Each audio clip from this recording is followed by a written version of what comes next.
Well, well, well. The internet can't get enough of Ricky Gervais today, and what he did at the Golden Globes as host.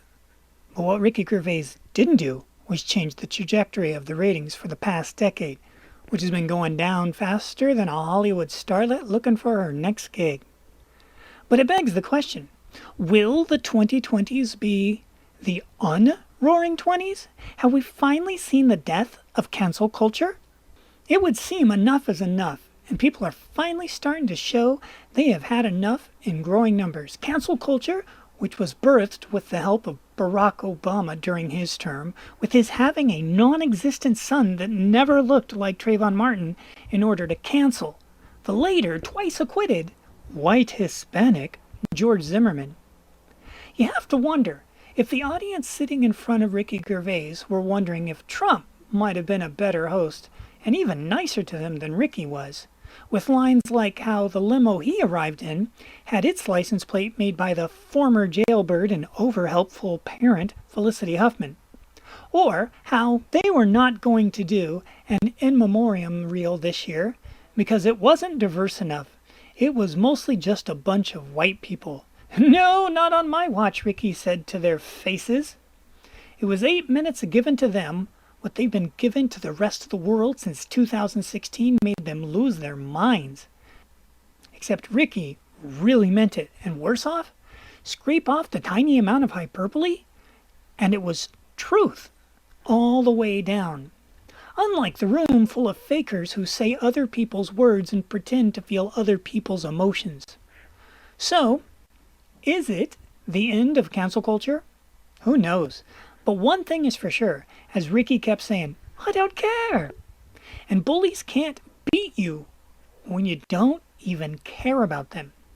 Finally, after 3 years of Trump and 8 years of browbeating by hardcore whack jobs on the left during the Obama reign, the list of high profiles who are finally discovering they might actually be in possession of an actual spine are doing what they never did during Obama and took a new decade ringing in and saying enough is enough. Nice of them to join the rest of us who have had to suffer at their whims, where we kept voting with our pocketbooks to show them we were never on board for this stuff to begin with. We didn't show up for Ghostbusters 2016, and they kept pushing on. We didn't show up for Solo, a Star Wars story, but they kept pushing on. We didn't show up for Terminator Dark Fate. We didn't show up for their football games with millionaires who were turned into crybabies on the field, kneeling as much as those who auditioned with Harvey Weinstein. And we didn't show up for 2019's Charlie's Angels. And far, far fewer are showing up for that train wreck that is Disney Star Wars Episode 9. So when moderates like Megan McArdle start cheering the whack leftos like J.K. Rowling, when J.K. finally turns her back on the monster she helped create with all her woke post-Harry Potter character updates, but now says women are born as girls, and women who are born as boys aren't, and now she decides that's a truth even she can't back off of. Then, McArdle, who was a fabulous fun writer for Bloomberg, who specialized in covering the minutiae of Obamacare for that paper, and would also throw out some fun and frivolous articles about cooking and kitchenware, when she moved over to the Washington Post, where democracy is dying in the darkest of darkness, and then she turned into a near constant orange man, bad Trump hater, and all of her frivolity was gone. Yet, here she is at the cusp of a new decade, praising Rowling's stand against the woke, and then she herself starts telling everyone how destructive cancel culture is. Where was that recognition when it began, when it continued, and up until the day she finally got to the point she'd had enough? Well, better late than never, sister. But it was Peggy Noonan's surprise attack, where she aimed directly at the juggler of Twitterati and cancel culture's minions, that was the most shocking.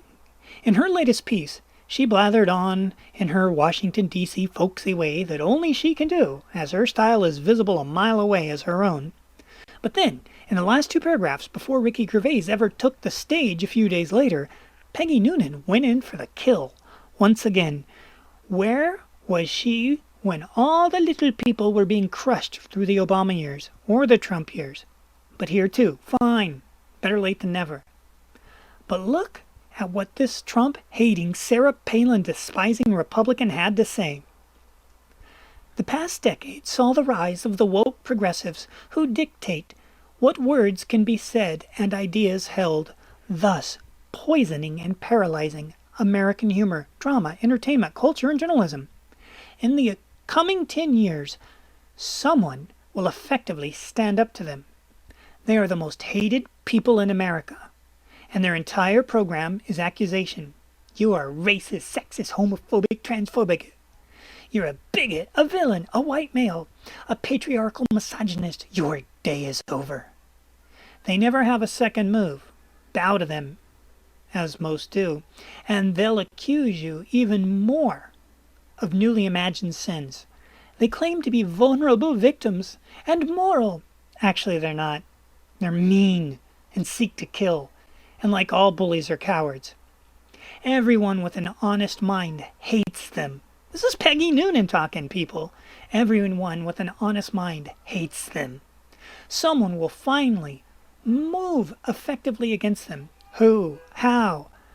That will be a story for the 20s, and a good one. Maybe Ricky Gervais. So, are we done with cancel culture? If we are, then good riddance to it. But it's going to take all those Trump haters on the right to swallow their own venom first before it can truly be gone. Because while they're sick of the hate and fear spread by the whole wacko left, they're just as guilty of the same crimes as long as they can't get over Orange Man bad themselves. In the 1960s, it was Hanoi Jane Fonda, who sided with the enemy against her own country. But in the beginning of the 2020s, the numbers who are speaking out in favor of Iran and against America is too big to count. So as Han Solo would say, we ain't out of this yet. If you like this video and want to share it to help the channel keep growing, please do. Thanks for watching.